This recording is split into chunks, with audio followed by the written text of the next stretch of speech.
All right, everybody, welcome back to Teaology. I am so excited that you are back. So let's see, we are on Teaology. This is week 2. And so, those of you who were here in the beginning last week got a little taste of what Teaology is. Let me fix this. And yeah, so I hope that you grab your tea. This is my Hebrew mug that I had last time that my mom got me for Christmas. It's got the Hebrew alphabet on it. So I hope that you grab your tea. Evening from Wisconsin. Hey, Rick. Sassy Rick. Spicy Rick. All right, so grab your tea, and we're about to start in just a couple minutes. And I want to hear some of your questions about theology, about faith, about queer faith, about life. I see one question. How is my tour going? The tour is great, and that is a good question because I just got back from Wisconsin. And so let me just say that the stereotype about Wisconsins and their cheese is actually true. I had more cheese than I think I ever have. And they have this really long string mozzarella cheese that looks like a brain when it's all put together. So it was great though. We met with a lot of smaller churches, which reminded me of home, churches that are smaller and, maybe haven't talked about LGBTQ inclusion openly before. And so for the first time, that we had a real open conversation. And there were about 5 churches from around the state that came together, and we talked about what it means to become a reconciling church. And so I have a lot of hopes for my people in Wisconsin. So the tour is going great. Actually, tomorrow morning at 11, I fly out to Minneapolis for a conference. But before we get there, we have some questions. So get your tea. It's time for Teaology. Man, one day I'll have theme music, I tell ya. All right, so nice to see you. All right, Stephen. Good evening, friend. So glad to see you again. Wonderful. Hope I still do a California tour this summer. Yes, I am. What are you expecting to come out of next this upcoming week? So, good question. Also, let's take a moment right now. Please share the link to this live stream on your social media. So, take your phone and click share and share this live stream on your social media. Ready? Let's take 10 seconds and go.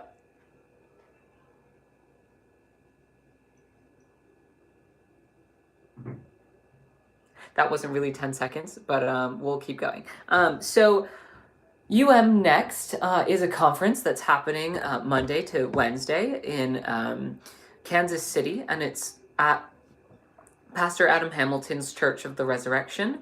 And so that is a gathering with 10 people from every conference, every area from the US of the Methodist Church. And so I'm going to that one, and the goal in these 3 days is to say, as we, the progressive and moderates in the United Methodist Church of the US, where do we see the future of the church going?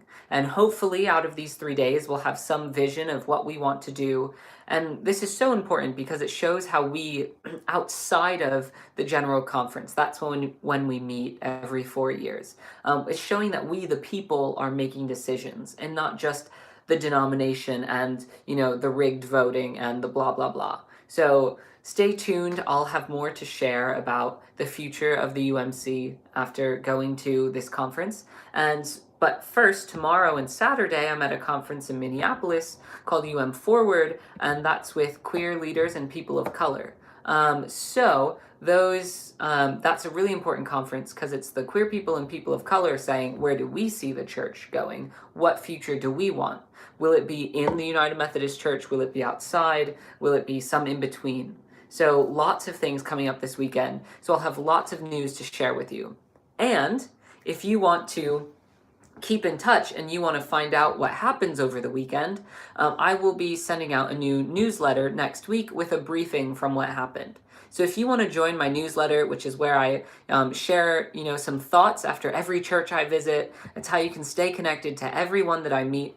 You can text FORWARD, that's FORWARD, to 66866. So to join my monthly newsletter, you text forward to 66866. And then you send your email and you're part of my email list. So that's how you can keep in touch and stay in the loop about these big conferences coming up and everything that I'm doing this summer. So text forward to 66866.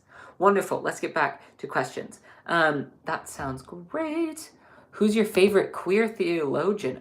That's such a good question. And you're about to see my failure here.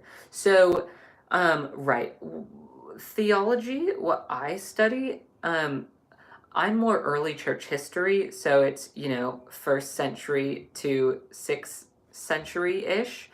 So if you want to talk Augustine, if you, want to talk Athanasius, if you want to talk, any of those people, like, I'm good. Unfortunately, I'm not as good, and I need to get better at theology today. So if you have some queer theologians that you like, feel free to send them out there. So that's a great question, and I should know some modern queer theologians, but I really don't. So send those to me, and I'm gonna love it. Wonderful. Although I do have to say, not a queer theologian, but Gustavo Gutierrez, who was instrumental in liberation theology, is a personal hero of mine. How many of you know what liberation theology is? You can just send a thumbs up on the comments so I know if you know. So I know you know. Send a thumb up if you know what liberation theology is. Okay. So liberation theology was a big movement in Latin America in the 60s and continued on. And what happened was about that time, the first world developing, these countries started to expose and take advantage of other countries, especially in South America. And so it was really important that the church take a stand and say, we're not going to let our people be taken advantage of. And so what happened was the church and socialism came together. And so priests like Gustavo Gutierrez integrated socialism and the church in a really powerful way, saying that faith should be a faith of the marginalized, of the oppressed, and a lot of times in our capitalistic system, that's the working class. And so Gustavo Gutierrez, liberation theology, highly recommend, all about how do the working class, how can the church support the working class that's being taken advantage of by big companies and corporations from places like the US. So really important movement. Definitely recommend checking it out. Let's see if we have some more questions. Come on, people, more questions. Let's see. Not a question, but so glad to see I'm connected to Manna. Great. So Manna, just to let you know, is a online worshiping community for Methodists and non-Methodists, and specifically for queer people and also allies. And so this is really important because a lot of people around the world are, you may have an affirming friend, but you may not have an affirming church, a church that celebrates queer people. And so for those people and for all of us, we've started this online worshiping community, and I'm so honored to be the first preacher for it. And this is on June 9th, that's Pentecost Sunday, and you can go online. They're on Facebook, Instagram, and maybe Twitter, and it's called Manna, and it's worship for all Methodists, and so that'll be a great live stream and real time. So we'll be doing worship over live stream, and I think that's really cool because technology and seeing how we can bring the church into the future is so important to me. Hey JJ, it's John. Just wanted to let you know that I still have your Bible, and it's really been what's keeping me grounded in the past year. Oh, that's so great to hear, John. I'm glad. Oh, gee. You should send me a photo of the Bible so I could see it again. That would be awesome. I'm glad it's keeping you up. If you don't have a Bible, I definitely recommend Our Bible app as well. So Our Bible app is written and run by progressive people, people who are queer friendly. And so I just learned this. YouVersion, which I really love, YouVersion Bible app, is run by some not so progressive people, and so I don't really want to support that. So I found this cool app called Our Bible app, and I'm writing a Bible study for them soon, which will be coming out, called A Guide for Prophets, Modern Day Prophets. And so I highly recommend getting Our Bible app, but I'm glad you have the paper one. There's something about paper that I love. All right, let's take a sip of tea. All right, how do you think our church, that's the Methodist Church, can continue to be united when we are so incredibly divided following General Conference? Really good question. Right, so for those of you that don't know, which probably most of you do, because I talk about it all the time. So the Methodist Church recently voted by a slim margin of 54 votes that we would continue to be, not continue, that we would be more conservative than we have been. And so the challenge for progressive people right now is, should we stay in this institution which is continually saying they don't want us, or should we start something new? And so the issue is, how do we stay united, one, as a church with all people on all of the spectrum of theology, but two, as a progressive or affirming inclusive movement? And people are really splitting at the seams here. And so my encouragement to everyone is to be patient, but be bold. So being patient doesn't mean doing nothing. And I think that's a really important part in this time. And so what that means to me is it's going to take a while to decide where we together should go. One thing I love about the Methodist Church is our connection. I receive emails from young people and pastors in Norway, in Germany, in Kenya, in the Philippines, and all of these people were connected because we're United Methodists, and so our connection is dear to my heart.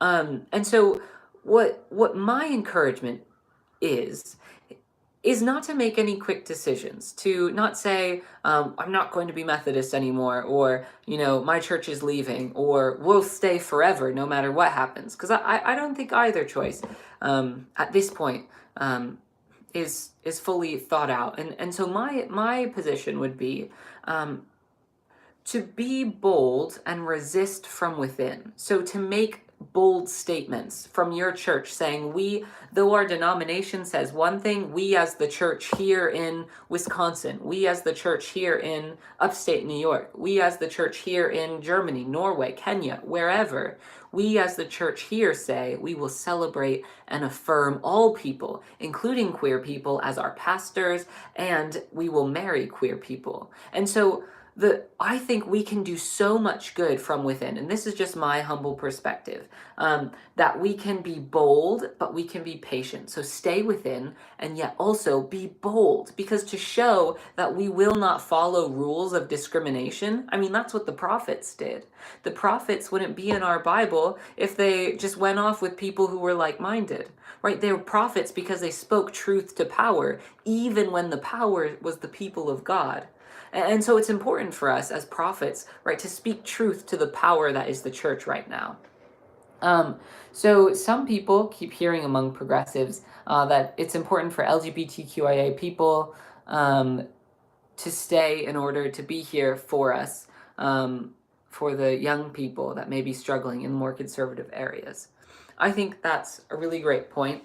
One thing that is a little pet peeve of mine, although everyone is different, is that when someone, a straight ally, says, I can't stay anymore, like on the board of ordained ministry, or I can't pastor anymore, to me, that takes away another ally in the system. So when I'm going before the board of ordained ministry, which will be a while, I want allies on the board. I want more churches that are safe spaces with progressive, inclusive pastors. And so it means so much to me to have more allies in the system. And so my encouragement, although you have to follow your conscience and the queer people around you, listen to their voices, they may be different from mine, but my encouragement is to stay and be an ally for me and others like me within the structure, so that when I come before my board, or when I look for churches that are affirming, you're there, and you're there when I'm in the area. Awesome. Awesome. So let's take a tea break. Everyone, grab your cup of tea and share this link on your social media. So go ahead, click the three dots in the right corner and click share on your Twitter, on your Instagram, on your Facebook. Do having some tea. This is the musical. Great. The easy choice would be to leave, yes. But although that is, of course, a difficult choice as well. Right. But my heart is with our cross and flame, but our progressive cross and flame. So having a sticker like that one behind me that says Reconciling Ministries Network is so important.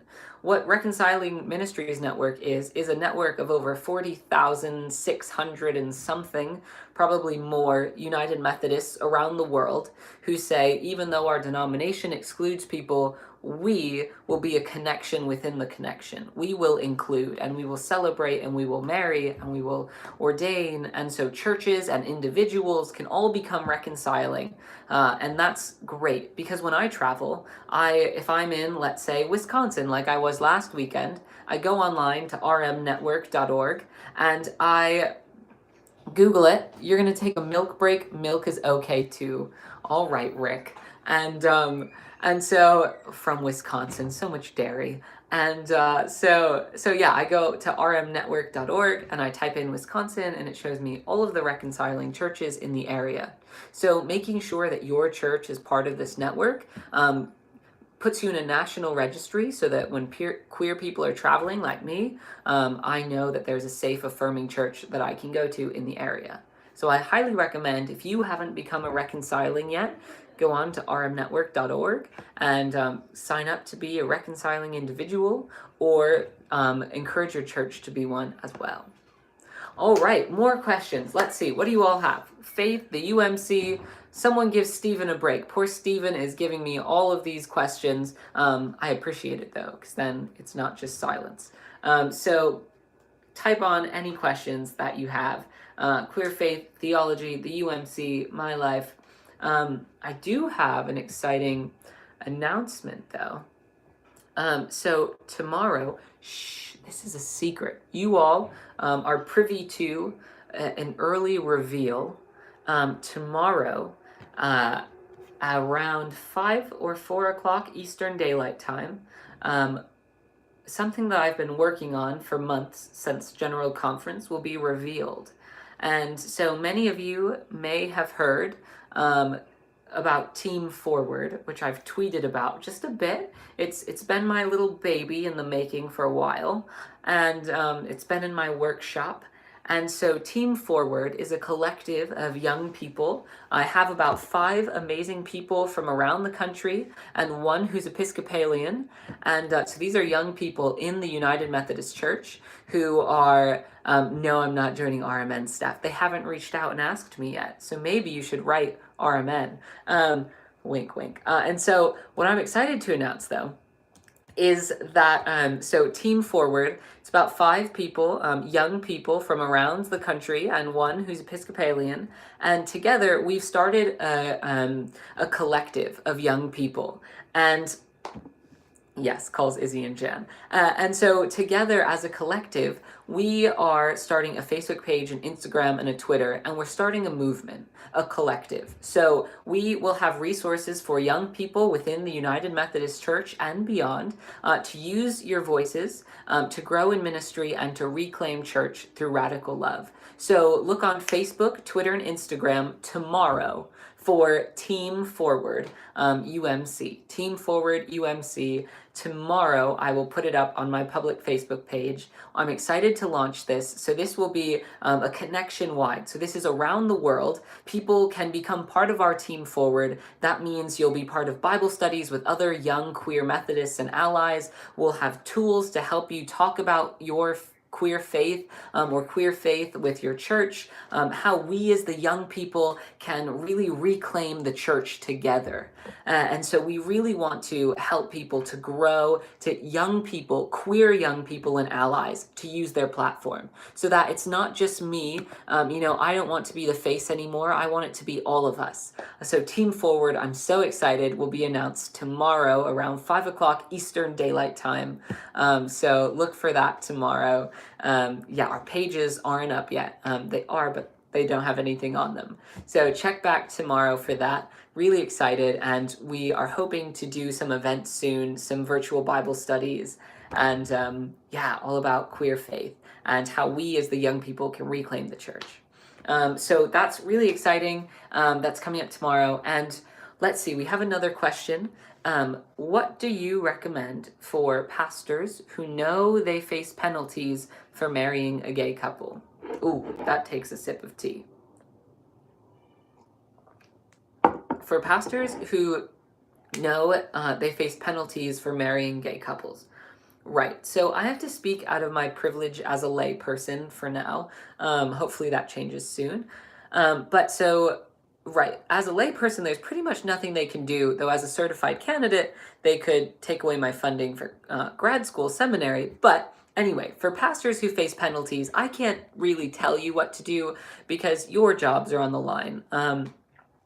My encouragement, however, is part of our being patient but being bold is figuring out how we can work within the system to subvert the system. So we know that our system is not set to handle a mass amount of church trials. So if you're asked to do a queer wedding, don't just do it alone. Have a whole connection of clergy, have 20 clergy or more sign up and all of you do the ceremony together. A lot of conferences are doing this. And because our system can't handle that much paperwork and they can't lose that many pastors. So what's important is that we all stay in this together. We use our connection for good. And so for pastors, I encourage you to go find other colleagues and say, let's do this together, especially during Pride Month of June.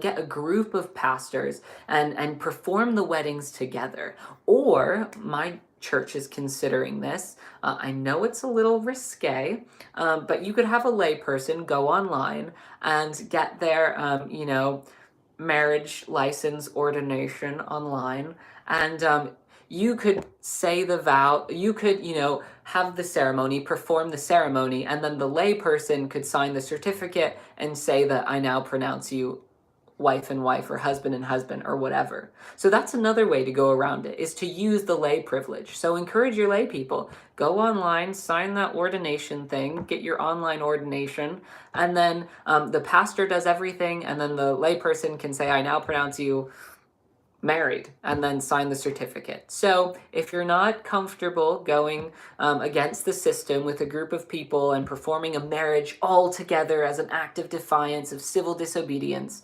then you could also have a layperson do it. Great, more questions. What would you say to the conservatives who believe progressives are taking their church and vice versa? So the progressives who think conservatives are taking their church. Really good question.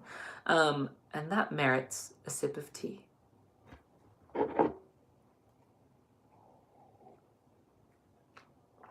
All right, so what would I say to conservatives who believe progressives are taking their church?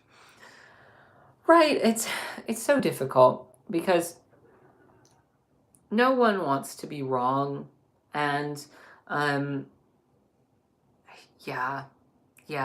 what I would say to conservatives who think progressives are taking their church is I think the most important space to start is with our stories. And I know this sounds cheesy, but what I found is that it's really transformational.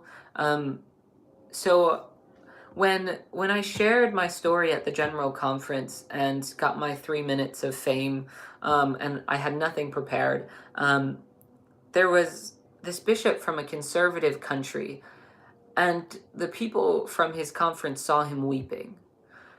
And so what that shows me is that sometimes people just haven't encountered queer people before, or even if they have, they haven't had a deep conversation about our spiritual lives. And so to see this bishop from a conservative country weeping, to see my passion for the church as a gay person meant so much, because it shows that really God can tear down any walls that we try to put up. That'll preach about the border as well. And so what I think is important, obviously, that's not the answer to cure everything, but I think sharing our stories that, yes, I'm a queer person, but I am called by God. And this is how I read the scriptures. I don't just throw away the Bible. No, I read this way, and I can show you that. And let's have a real conversation and not just skirt around it as an issue.